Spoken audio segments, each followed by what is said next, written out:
Hey, it's Ryan with Parts Doctor, and today I'm going to show you how to place the door bin on this GE refrigerator. Let's get started.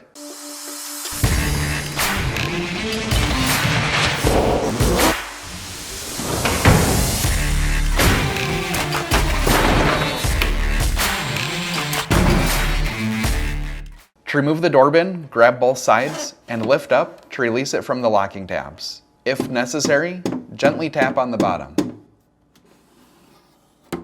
If you have a bad door bin and you need to purchase a new one, you can check out our website, partsdoctor.com. We'll leave a link in the description below. You want to make sure that you're searching with the model number from the tag on your refrigerator to make sure you get the correct part. This part is side and location specific, so please make sure that you're ordering the correct one.